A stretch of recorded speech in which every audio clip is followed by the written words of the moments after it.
سرايا المراقبين استهداف الدبابة.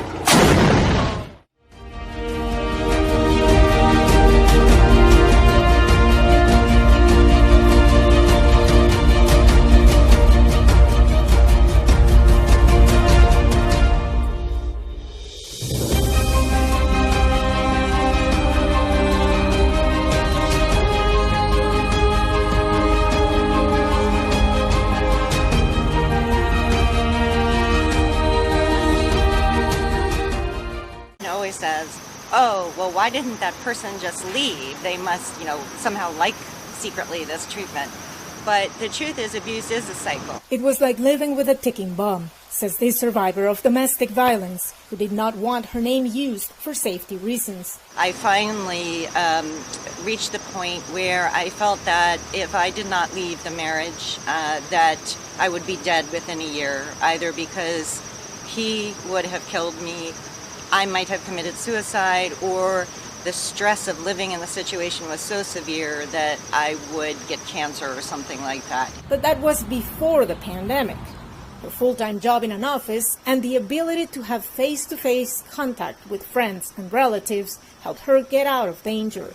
Now, with COVID-19, it is harder than ever for victims of domestic abuse to break free. We see more abusers using COVID as a technique to hold power and control over their victims. So they'll either not let someone leave the house and threaten them, if you leave, you can't come back in because you'll have COVID, or not letting them leave the house in the first place. What we've noticed is that we're serving the same number of people, but the situations are so much more dangerous. Cases involving strangulation, cases involving firearms, cases involving other weapons. We've seen a massive increase in these types of cases. At least 14 cities have seen an uptick in domestic abuse reports, according to researchers. We used calls made to the police during 2020, and then we compared them with calls during 2019, and we found that the increase was about 7.5% during March, April, and May. Most areas and most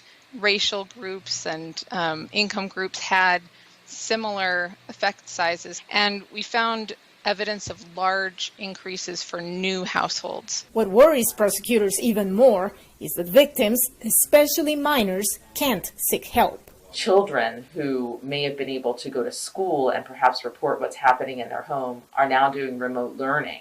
So there's no opportunity to speak to that trusted adult in their school to let them know what's happening in their home. But help is still available. I'm just going to start off by gathering a little bit of information from you. Victims can call hotlines.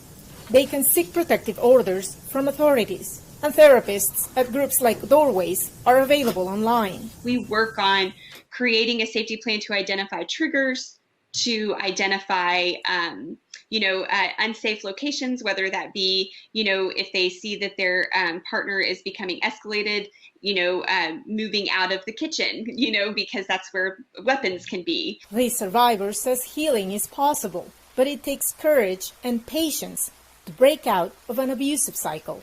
These situations have a way of destroying your soul and making you doubt everything about yourself. So what I would say is be gentle with yourself. Don't think that there's something wrong with you if you got out 3 months ago and you're not walking on clouds. It takes a very long time. I'm still a work in progress, as we all are. Verónica Valderas Iglesias for VOA News, Chevy Chase, Maryland.